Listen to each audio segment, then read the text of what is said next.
안녕하세요. 대단한 부동산 꼰대들의 공견입니다. 안녕하세요. 이상수입니다. 최근에 제가 방송에서 네. 상담을 했는데요. 네. 뭐 이런 유의 상담이 굉장히 많습니다. 똑같은 상담이. 네, 어떤 거요? 직장을 이제 옮겨가게 된 거예요. 오. 근데 직장이 옮겨가는 데가 네. 수도권의 신도시야. 음. 너무 좋잖아요. 좋죠. 그리고 또 신도시의 아파트 가격이 또 굉장히 많이 올랐잖아요. 많이 올랐죠. 그러니까 서울에 있는 아파트를 팔고 네. 계속 호재가 있는 지역의 신도시에 가서 아파트를 사서 직장도 가깝고 하니까 거주를 할까? 네. 아니면 서울에 있는 아파트를 납두고 네. 신도시에 가서 전세로 거주할까? 그거 고민 많이 되죠. 이제 이 고민이고 그렇죠. 또 다른 고민도 뭐 기존에 있는 아파트를 팔고 더 좋은 걸 사놓고 가서 전세를 살까 막 굉장히 다양한데요? 선택한 생각할 수 있는 게 다양하잖아요. 맞습니다. 그래서 그 질문을 받았는데 내용을 좀 보게 되면은 네. 한강변에 있는 뉴타운 아파트, 신규 아파트를 갖고 있어요. 아유, 좋은데요? 근데 이걸 매도하고 이 똘똘한 아파트로 사놓고 네. 그러니까 서울에 있는 아파트로 다시 매수를 해놓고 네. 그 다음에 직장을 따라서 신도시 가서 전세로 거주하실까? 이런 고민을 하고 계신 거예요.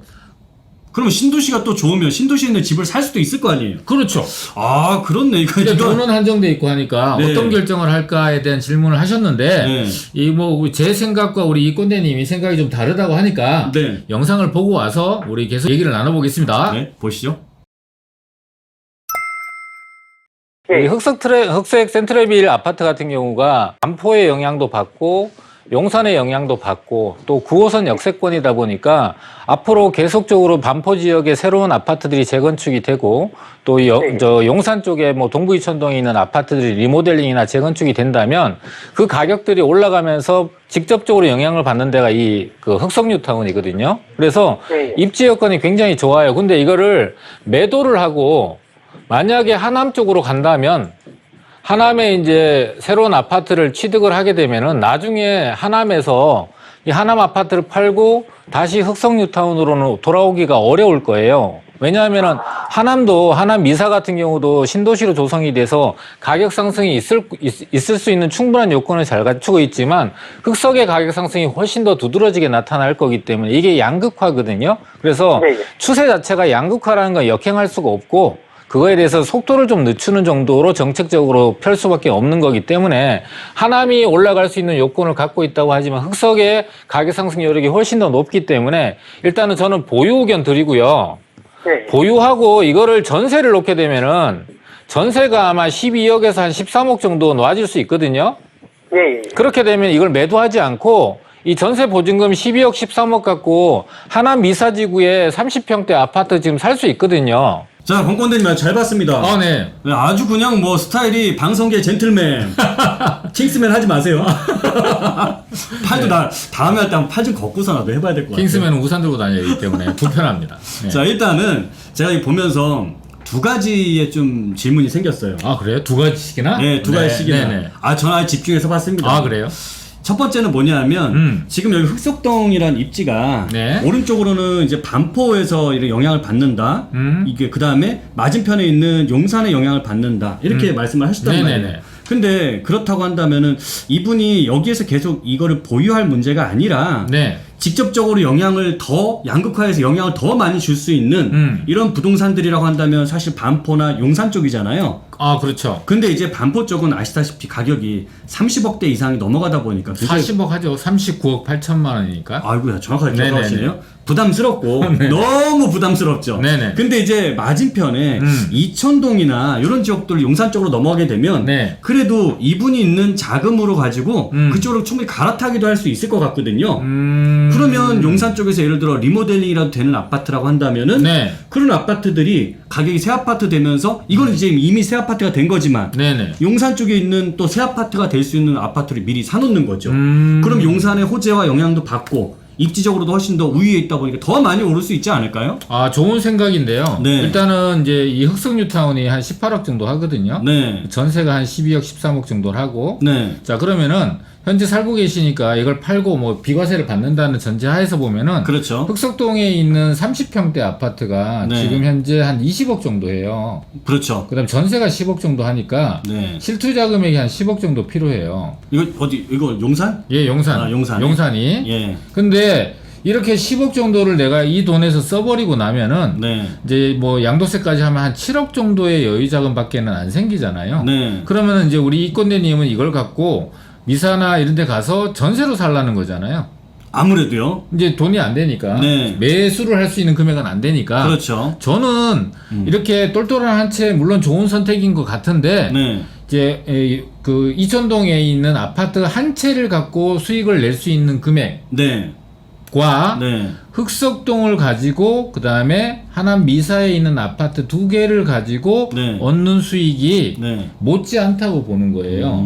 더 그렇죠. 높을 수도 있다고 보는 거죠. 네. 호재가 많잖아요. 여기 뭐 9호선도 연장되지, 5호선도 연장되지, 그다음에 고덕 비즈밸리도 생기죠. 네. 그리고 뭐 한강변이라는 입지도 좋죠. 그렇죠. 있죠. 그런 것들이 있으니까 여기는 네. 뭐 말할 필요도 없이 흑석동은 좋은 곳이니까. 네. 그래서 2개가 얻는 수익과 이제 이천동이 1개가 얻는 수익과 비교했을 때 저는 이쪽이 더 낫다라고 생각을 하는 거예요. 그래서 제가 이제 첫 번째 질문으로 요거를 제가 궁금한 근데 거죠. 우리 이권대님은 요게 좀 더 낫지 않을까라는 의견을 갖고 있는 거죠. 그렇죠. 네네. 근데 이게 제 두 번째 질문하고도 또 연관이 아, 돼 그래요? 있어요. 왜 네. 그러냐면 네. 지금 우리가 살려고 하는 집은 이걸 팔고 이천동에 있는 걸 한 채를 샀을 때는 네. 이 한 채에 대한 세금들이 그나마 두 채에 있는 세금보다는 훨씬 더 가볍지 않겠습니까?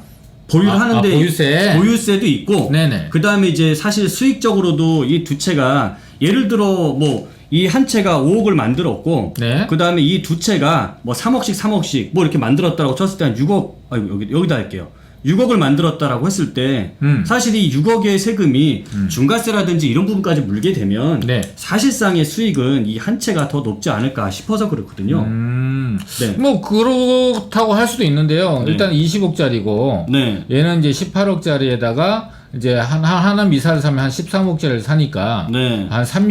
한 1억 정도의 네. 이제 가치를 띠게 되니까 보유세가 더 많이 나오겠죠. 아무래도 뭐 이렇게 보면 이렇게만 봐도 한 70% 계산해도 거의 20억 원어치 이상 공시 가격이 네네. 매겨질 것 같고 네. 거기에 따른 또 이런 종부세라든지 이런 게 좀 부담이 되지 않을까 싶어서 일단은 이거는 이제 네. 방법이 있어요. 네. 이거를 두 채를 네네. 한 사람이 갖고 있으면은 전부 다 종부세를 다 내겠죠. 아. 근데 이제 부부가 네. 공동명의로 하거나 네. 각각 한 채씩을 가지게 되면은 이제 그 세율이 적용되는 게 낮아질 수 있으니까 네. 종부세 같은 게 단순하게 이렇게 가격 비교만으로 30억과 20억이 종부세 이렇게 단순하게 비교하기는 네. 어렵다. 아, 그러니까 이거 낮출 수 있는 방법은 있다라고 보아지는 거죠. 그렇네요. 이런 방법이 네네네네. 있었네요. 네네.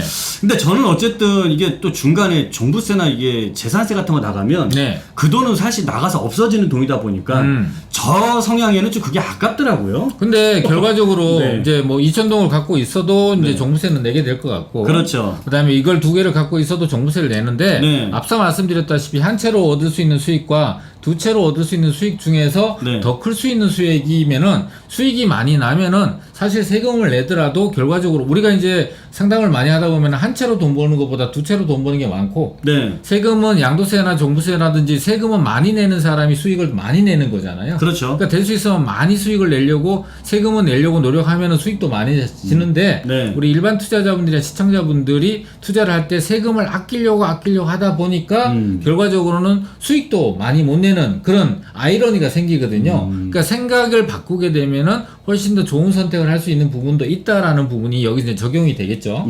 네. 아니 뭐 정답이라는 건 아니고 그렇죠. 이제 사람마다 생각이 다를 수 있고 선택도 다를 수 있으니까요. 맞습니다. 네, 그렇습니다. 그래서 오늘 두 가지 질문도 상당히 예리했던 것 같아요. 아, 그렇습니까? 아, 그래요? 가슴에 콱콱 받치는 자꾸 거예요. 뭐 업그레이드 되는 것 같아요. 아, 그래요? 네. 자, 오늘 영상은 여기까지인데요. 우리 시청자분들이 이권대님이 얘기하는 부분과 제가 얘기하는 부분이 뭐 맞다 틀렸다의 문제가 아니고요. 우리 시청자분이 들어보시고 어떤 부분이 더 선택권이 이쪽이 더 좋다, 저쪽이 더 좋다라는 거를 선택을 하시면 되니까 선택하는데 도움을 드리기 위해서 설명을 했다라고 이해하시면 좋을 것 같습니다. 맞습니다. 자, 오늘 영상은 여기서 마칠 거고요. 도움이 되셨다면 구독! 좋아요, 알람 설정 해주시면 감사하겠습니다. 감사합니다.